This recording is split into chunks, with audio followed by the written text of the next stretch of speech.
Lakers Pistons. Court's a little funky, but we're in LA with it at thecrypto.com. Arita.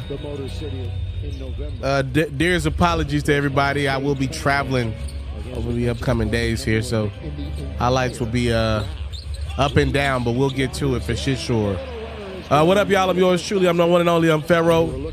I want to thank y'all so much for tapping into this platform. Happy holidays from my family to yours. We got some great hoops. We do this every night of the NBA season, a simple reaction to a highlight. One react a day keeps the pain away. So thank you so much for tapping in. If you really want to show some love, please tap in with my sponsor, Underdog. They got plenty of deals and discounts to give you to get you started with your picks. You want to use the promo code Pharaoh to get you going. I'm going to match your first deposit, straight up and down. All right? Thank y'all so much. Lakers, Pistons. Pistons were one of the teams that I think probably the last couple years I've been high on Detroit because I'm high on Cade. But Cade he hadn't been able to stay healthy. Looks good thus far this year. I mean, I can't act like I'm fully invested in the team because they've let me down a couple times over as LeBron lines up the three and nails it. So I can't act like I'm incredibly invested in Detroit, even though I keep picking them to be better than what they end up. But I do like the additions of Malik Beasley and Tim Hardaway Jr. as Malik lines went up. I like that. I think it's time for Detroit, because we don't do a lot of Detroit highlights. I will offer this to you. Tell me your thoughts. I think it's time for Detroit to steer away from the direction of Jay Navi. I don't think it works out. And I actually like Cade with some of these guards that shoot the three ball well as, oh my goodness. What a three to beat the first quarter buzzer. High scoring affair in LA. Second quarter, my ball for life. Dalton finds Rui Hachimura. Lakers down by 5. Ooh. Oh, LeBron putting the moves. Dalton, deep three. Yeah, I mean, I just think Cade's game, now that I've seen him play for a few years, because he missed so many games, I feel like I finally watched like 2 full years, beautiful dunk right there, of Cade playing basketball. I think he works better with the three-point centric guard versus Ivy, who's a slasher. I don't think it works out with Cade. I don't. He's got to make some quick moves. He was thinking, I'm not giving up number 5. Yeah, I can't.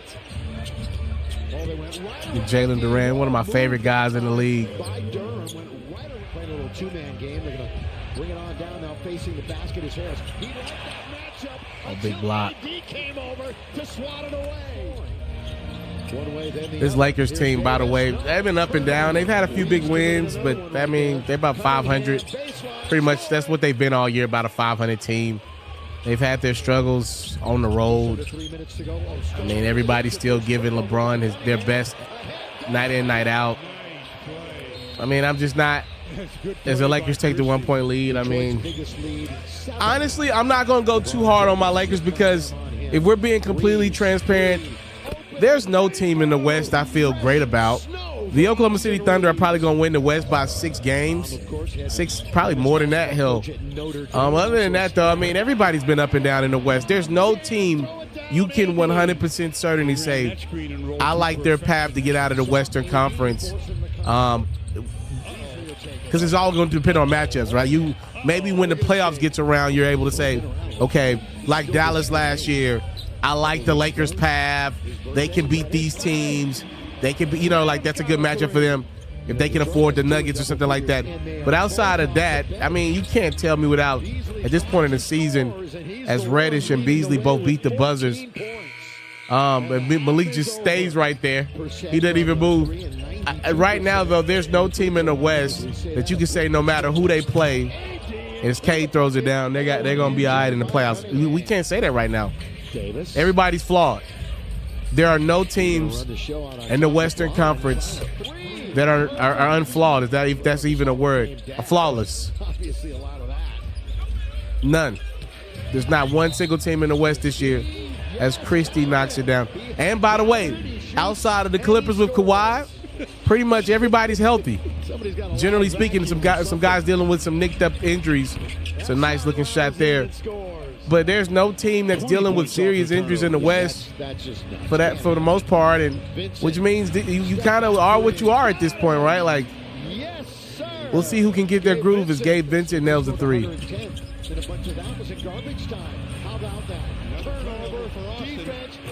Oh, man. That looked super easy. High fly right there. We got our Stuart Thompson, right? Down it comes and through and down the well. Detroit's 50% from beyond. He looks thinner than his brother. Into the corner. Thompson looks to attack. Hey now. Them Thompson brothers, by the way, both look consistent and steady in year 2. Especially Amin. He's playing good ball for Houston. AD. Lakers are down a point. Pistons then withstood some runs here, and they hanging on. Good hustle from Vincent. Uh-oh, look at that man in transition. Get out of the way. Flight 23 is still a thing. It's older, but that locomotive still moves. Oh, that's a beautiful attack of the basketball. That's Jaden, right? That was beautiful. Oh, it was a beautiful attack of the basketball. He's so athletic. I don't know if it makes sense in Detroit. I don't know, man. And he's close to having to get paid too, by the way. He's close to rookie extension time, right? As LeBron nails the deuce. Does Detroit pay this young man? Oh, bad turnover. D'Lo's going to get traded at the deadline, though, for sure. The Lakers are going to trade D'Angelo Russell. I can pretty much guarantee you D'Lo won't be back with LA after the trade deadline. I don't think he's JJ Redick's biggest fan. I don't think JJ's the biggest fan of him. Oh, wow. Offensive foul. Lakers down 11. LeBron the rebound. My only question for the Lakers, or I have many questions, but one of my big questions from a trade perspective is, who else are they willing to come off of? For the right player, would you trade Austin Reeves? Would you trade Rui? In this game, by the way, I just want to read some stats. Cade Cunningham, 20 and 10 to lead Detroit. Malik Beasley actually led him in scoring with 21 off the bench. LeBron, as he bulldozes, had a masterful game. 28, 11, and 11. Anthony Davis pretty good as well, 19, 10, and 6. But the Lakers find themselves down pretty much double digits here as Cade. There it is. He makes it double digits here with 3 minutes to go. It's not looking great for the team, purple and black and white. Christie. Oh, that was beautiful. Challenge by Anthony Davis. A chance to get really back in the game this time down the floor. LeBron sizing up Tobias and going glass. Plus the foul. I didn't see a foul there. They come down by 5. They've got to go, though. The time is not their friend. It's a 5-point game. LeBron, 3-point country. He's going to I'll find AD. Okay, LeBron keeping it. We got a 1-point game, y'all. I cannot believe they went that quick. Oh, well, I think that was an accident by the scoreboard. Now it's AD's got to make that layup. Ooh, nearly a 3-point opportunity. He's got to make that layup. Challenge the previous on-court foul on Harris. They called it. After review, Harris makes contact with the ball. Therefore, it is a legal defensive play. The challenge by Detroit is successful. That will be their second challenge. They will be charged a timeout. They can advance the ball if they choose to. Thank you. So that foul was overturned. I don't know about that, ref. I mean, I would have to see a replay. Cade bricks the 3. I don't know about that one. So the Lakers are about to get bare minimum 2 free throws from AD. They overturn it, but LeBron gets a good look, and Just like the Hawks game a couple weeks ago, he misses at the buzzer. If you love flexing your sports knowledge, you should head over to the best place to play fantasy sports and win some money while you're at it. That's Underdog. For me, I love the pick'em game. It's super simple to play too. All you got to do is go to the Underdog website or app. You got to pick whether a player will have a higher or lower stat line for that specific game. You get your picks right, and you can win up to 1,000 times your money. And when you sign up, if you use your boy's promo code, which is Pharaoh, your deposit will get matched up to $1,000 is available to you in bonus cash. You can't beat that. Tap in with Underdog. My promo code is Pharaoh.